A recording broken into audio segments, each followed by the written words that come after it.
চাচা, আপনি তো তাড়াহুড়ো করে কোথায় যাচ্ছেন? আর আপনার মনটা খারাপ কেন? বাবা, আমি তো তোমার কাছে যাইতেছি। আমার কাছে? আমার কাছে কেন? বাবা, আমার 2 লাখ টাকা ধার দাও, আমি তোমার পরে আস্তে আস্তে করে শোধ করে দেবো। চাচা, আমার আব্বু তো হসপিটালে ভর্তি। ডক্টর বলেছে যদি 2 দিনের মধ্যে কিডনি ম্যানেজ করতে না পারি তাহলে বাবাকে আর বাঁচানো যাবে না। আমার কিডনিটা খুবই প্রয়োজন, আর এই মুহূর্তে আমি আপনাকে টাকাটা দিতে পারতেছি না। হ্যাঁ, যদি কেউ কিডনি ম্যানেজ করে দিতে পারে তাহলে আমি টাকাটা দিতে পারবো। বাবা, তোমার কিডনি দরকার? আমার কাছে একটা কিডনি না, 2টা কিডনি আছে। তুমি আমার 2টা কিডনি নিয়ে নাও, খালি 2 লাখ টাকা আমাদের দাও, আমার মায়ের আবদারটা আমি পূরণ করুন। বাবা, কি বলেন চাচা? আপনি আপনার মেয়ের আবদার পূরণ করবেন 2 লক্ষ টাকা দিয়ে, আর আপনি আপনার কিডনি দিয়ে দিবেন কেন? আমি কিছু বুঝতে পারতেছি না, আমাকে বুঝায় বলেন তো। বাবারে, আমার মায়ের মাটা মারা যাওয়ার পর আমার মায়ের আমি ছোট থেকে বড় করছি। সে যে আবদার করছে আমি সেই আবদারই তার পূরণ করছি। এইবার সে আবদার করছে তার একটা আইফোন কিনে দিতে হইব।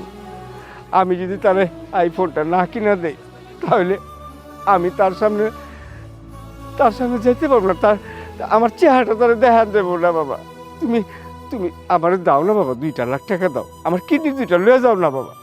আচ্ছা চাচা, আমি সবই বুঝতে পারছি। তো আপনি যেহেতু এত করে বলতেছেন, আমার 2টা কিডনি লাগবে না, আমার একটা কিডনি হলেই হবে। আমি আপনাকে টাকাটা কালকে সকালে দিব, আপনি স্কয়ার হসপিটালে চলে আসবেন। তাইলে আমি সকালবেলা সকাল 9টায় হাজির হয়ে যাবো। ঠিক আছে চাচা, তাহলে আপনি এখন বাসায় যান। হ্যাঁ, বড় উপকার করলাম বাবা। আচ্ছা চাচা, ওকে। কিরে দোস্ত, কেমন আছিস? আইফোন কিনছোস? হ্যাঁ, আমি তো আইফোন কিনছি। এই দেখ আমার হাতে আইফোন। সত্যি সত্যি তো আইফোন কিনছে রে। এই, কিভাবে কিনলি রে আইফোনটা? জানি না রে, আমি আমার বাবার কাছে আবদার করছিলাম, পরে দেখে আমার বাবা সত্যি সত্যি আইফোন কিনে দিছে। আমি তো ভাবতেও পারি নাই, খুব অবাক হয়ে গেছি, জানিস তোরা? দেখ, হয়তো কক্সবাজার যায় এক টিকিটে 2 ঢিল মারছে। ঠিকই বলছিস, নাইলে 2 দিন আবার এই চুপ থাকো তোমরা।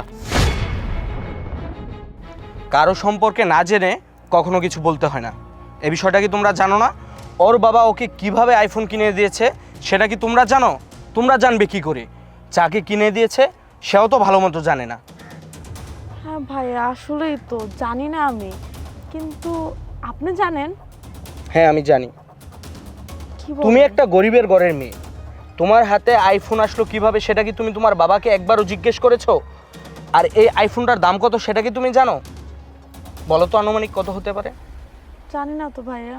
তোমার বাবা আবদার করছে তার একটা আইফোন কিনে দিতে হইব। আমি যদি তার আইফোনটা না কিনে দেই তাহলে আমি তার সামনে যেতে পারবো না, আমার চেহারাটা তারা দেখা দেবো না। বাবা, তুমি তুমি আমার দাও না বাবা, 2 লাখ টাকা দাও, আমার কিডনি 2টা লয়ে যাও না বাবা। আচ্ছা চাচা, আমি সবই বুঝতে পারছি। তো আপনি যেহেতু এত করে বলতেছেন, আমার 2টা কিডনি লাগবে না, আমার একটা কিডনি হলেই হবে। আমি আপনাকে টাকাটা কালকে সকালে দিব, আপনি স্কয়ার হসপিটালে চলে আসবেন। শুনেছো এবার? শুনে খুব অবাক লাগতেছে, তাই না? অবাক হওয়ার কিছু নেই।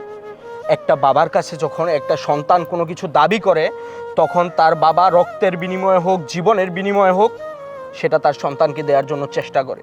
আর তোমার বাবা তাই করেছে, এবং প্রত্যেকটা সন্তানের বাবা মা তাই করতে চায়।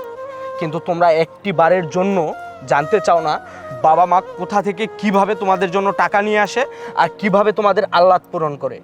দুর্ভাগ্যের বিষয় হলো এটা, তোমাদের মতো সন্তানদেরকে যে বাবা মারা জন্ম দেয় তাদের দুর্ভাগ্য, কারণ তারা তোমাদেরকে মানুষের মতো মানুষ করতে পারে না। যাই হোক, আমার এত কথা বলার অধিকার তোমাদেরকে নেই। তোমরা বাসায় যাও, আর তুমি তোমার বাবার পাশে থেকো। তোমার বাবা অনেক অসুস্থ, তার কেয়ার করো। আর পড়ালেখা করে যদি পারো নিজের পায়ে দাঁড়াও, দাঁড়িয়ে মা বাবাকে দেখিয়ে দাও। থাকো তোমরা। দেখছিস, আমরা শুধু শুধু নিজেদের ভিতরে এগুলা করে কি করে ফেলছি। কেন শুধু শুধু দরকার ছিল আইফোনের, আর কেনই বা আমরা এগুলো করতে গেলাম?